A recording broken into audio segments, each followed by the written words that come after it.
2 থেকে 3 মিনিটের একটি ছোট গল্প শুনে যাবেন, আশা করি ভালো লাগবে। একটি ছেলে খুবই সাদাসিধা ছিল। সে একটি দোকানে চাকরি করত। ছেলেটির বেতন ছিল মাত্র 5,000 টাকা। ছেলেটির দোকানের সামনে দিয়ে প্রতিদিন একটি মেয়ে স্কুলে যেত। মেয়েটি প্রতিদিন বোরকা পরে যেত, কিন্তু প্রায়ই মুখটা খোলা থাকতো। একদিন হঠাৎ করে ছেলেটির নজর পড়লো মেয়েটির দিকে। এভাবে বেশ কয়েকদিন যাবার পর মেয়েটি বুঝতে পারলো ছেলেটি তাকে লক্ষ্য করে। মেয়েটিও বাঁকা চোখে ছেলেটির দিকে তাকাতে শুরু করলো। ছেলেটি মেয়ের চলাফেরা দেখে মুগ্ধ হলো। আফসোস করতে লাগলো, ইস, যদি আমিও আজ পড়াশোনা করতে পারতাম, তাহলে সাহস করে মেয়েটির সাথে কথা বলতে পারতাম। মেয়েটি বুঝতে পারলো ছেলেটি তাকে ভীষণ পছন্দ করে। তাই একদিন মেয়েটি ছেলেটির দোকানের পাশে দাঁড়িয়ে রইল। তখন ছেলেটি দুপুরের খাবার খাওয়ার জন্য দোকানের বাইরে আসে। সে চায়ের দোকানে গিয়ে 5 টাকার একটি রুটি খেয়ে পানি পান করে আসতে লাগলো। তখন মেয়েটি তার কাছে গেল। তুমি ভাত খেলে না, রুটি দিয়ে পেট ভরবে?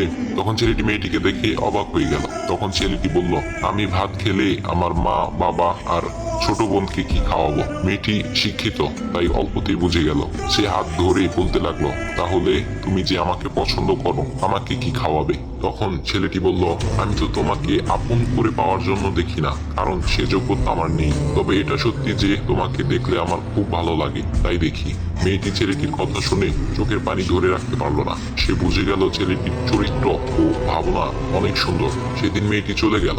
বাসায় গিয়ে রাত্রিবেলা মেয়েটি অসুস্থ হয়ে পড়লো। পরে তাকে ডাক্তার কাছে নিয়ে আসা হলো।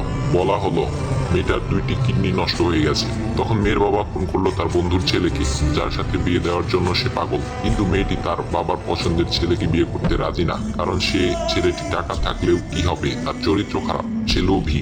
এদিকে মেয়েটির কোনো লোভ ছিল না। যাই হোক, বুবু জামাই আসার পর তাকে সব খুলে বলল, তোমার থেকে একটি কিডনি খুলে আমার মেয়েকে দাও। তুমি তো বলছো আমার মেয়েকে তুমি অনেক ভালোবাসো, তাকে পেলে তুমি ভালো হয়ে যাবে, তাহলে আজ পরীক্ষা দাও। তখন ছেলেটি বলল, আমি আপনার রোগা মেয়েকে বিয়ে করতে পারবো না, আমার কি সুস্থ মেয়ের অভাব নাকি? এ বলে সে চলে গেল। বাবা তখন কেঁদে কেঁদে মেয়ের কাছে সব খুলে বলল।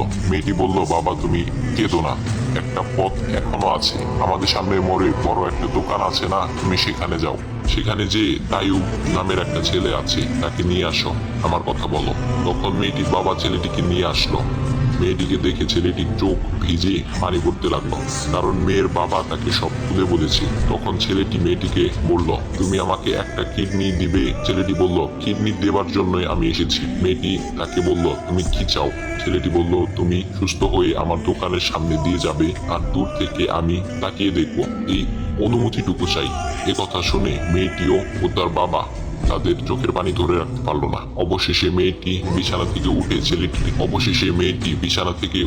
ছেলেটির 2 পা জড়িয়ে ধরে বলল, এই জীবনে তোমার থেকে আমাকে মৃত্যু ছাড়া আর কেউ আলাদা করতে পারবে না। তারপর মেয়েটি বলল, আমার কোনো কিডনি নষ্ট হয়নি, এসব ছিল আমার সাজানো নাটক। আমি যা ভেবেছিলাম তাই হয়েছে। তোমাকে দেখে বুঝেছিলাম তুমি আমার একমাত্র যোগ্য। এখন ভাই, তোমাদের এত সুন্দর একটা গল্প শোনালাম, টিপটামি না করে ভিডিওতে লাইক দাও আর একটা কমেন্ট করো।